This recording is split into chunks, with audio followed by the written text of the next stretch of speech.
Assalamualaikum warahmatullahi wabarakatuh. Kenalkan, nama saya Fauzan Kautsa Firdaus dengan NIM B1A12212.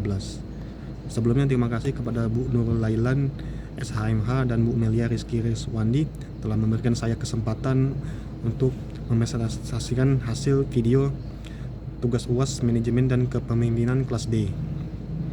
Baik, langsung saja. Materi tugas video saya adalah startup kelas akademik pembelajaran ruang guru. Latar belakang. Tipe kepemimpinan biasanya dipengaruhi oleh kepribadian seseorang, lingkungan, dan pengalaman kerja. Ada beberapa jenis tipe-tipe kepemimpinan yang ideal dan perlu diaplikasikan dalam kegiatan bekerja. Namun, tidak semua pemimpin mempunyai gaya kepemimpinan yang ideal.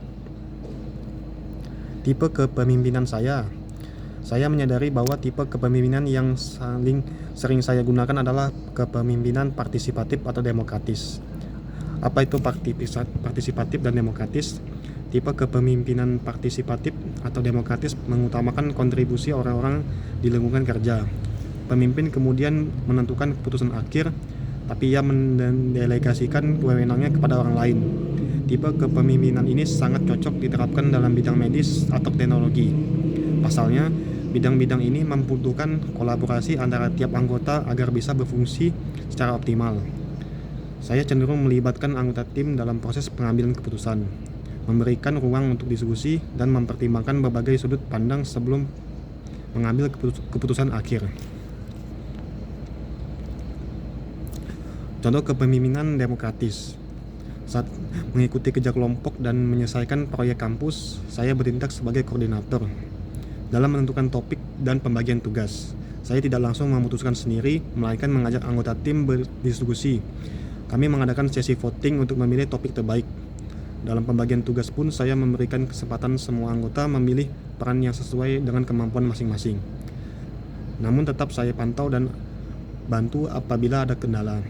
Keputusan saya untuk memberikan ruang komunikasi terbuka membuat semua anggota lebih semangat dan bertanggung jawab terhadap perannya. Tipe kepemimpinan yang ingin dikembangkan. Tipe kepemimpinan yang ingin saya kembangkan di masa depan adalah kepemimpinan transformasional. Apa itu tipe kepemimpinan transformasional? Adalah berfokus pada perubahan dalam organisasi, kelompok, dan unsur-unsur lain yang terlibat dalamnya. Sang pemimpin mampu memotivasi kelompok dan mengarahkannya pada perubahan yang baik. Para pemimpin transformasional biasanya cerdas, energik, dan penuh semangat. Mereka mendorong orang-orang yang dipimpinnya untuk melakukan beragam hal di luar target awal, sehingga pencapaian yang dihasilkan juga tinggi.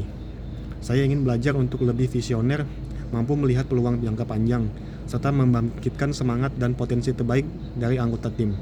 Selain itu, saya ingin membangun kepercayaan dan loyalitas dengan menjadi teladan dalam etika kerja dan integritas.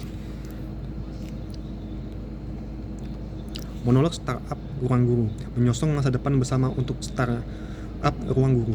Selamat pagi semua, terima kasih telah hadir hari ini. Saya ingin menyampaikan arah dan semangat dari perusahaan kita, Ruang Guru, sebuah startup teknologi pendidikan yang bertujuan untuk membantu generasi muda belajar dengan lebih cerdas, interaktif, dan terjangkau.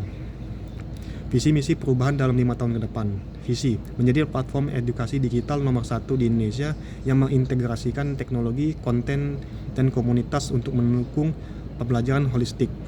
Misi, menyediakan konten belajar yang mudah diakses dan berkualitas untuk semua kalangan. 2. Mengembangkan teknologi adaptif yang sesuai dengan belajar individu masing-masing. Ketiga, membangun ekosistem pembelajaran berbasis komunitas, mentor, dan kolaborasi. 4. Mendorong keterlibatan orang tua dan guru dalam proses belajar digital. Penetapan arah dan tujuan perusahaan startup. Arah dan tujuan kami ditetapkan berdasarkan riset pasar, kebutuhan nyata siswa di lapangan, serta perkembangan teknologi pembelajaran global. Kami memulai dari masalah mendasar, yaitu tidak semua siswa memiliki akses pembelajaran berkualitas. Dari situ kami mengembangkan tujuan jangka pendek seperti memperluas jangkauan pengguna ke 10 provinsi pertama, dan tujuan jangka menengah serta menjalin kemitraan dengan 100 sekolah dan 1.000 guru di Indonesia.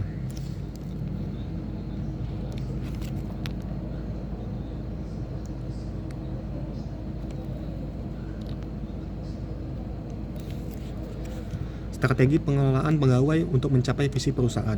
Yang pertama, kultur dan inklusif dan inovatif. Kami menciptakan budaya kerja yang terbuka terhadap ide dan perbaikan, di mana setiap pegawai merasa dihargai dan memiliki suara. Yang kedua, pelatihan dan pengembangan, memberikan program pengembangan skill dan leadership atau pemimpin untuk semua tim bertumbuh bersama. Yang ketiga, sasaran yang terukur dan transparan. Setiap divisi memiliki OKR atau Objective and the Key Result yang terukur serta review kerja yang rutin dan transparan.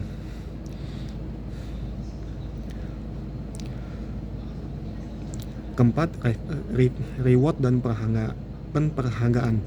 Kami memberikan insentif berbasis hasil serta pengakuan terhadap kontribusi pegawai.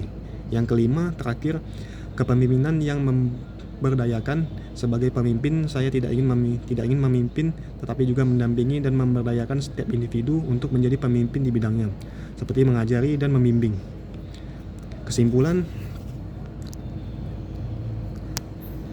akhir kata, ruang guru bukan hanya tentang teknologi.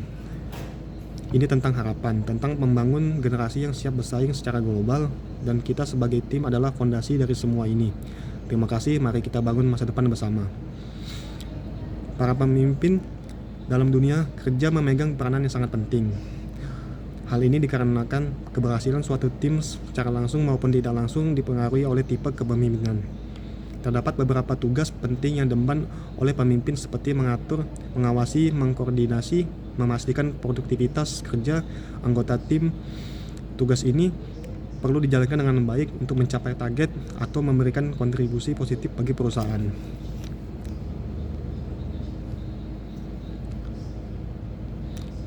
Terima kasih. Tugas video UAS Manajemen dan Kepemimpinan dari saya. Wassalamualaikum warahmatullahi wabarakatuh.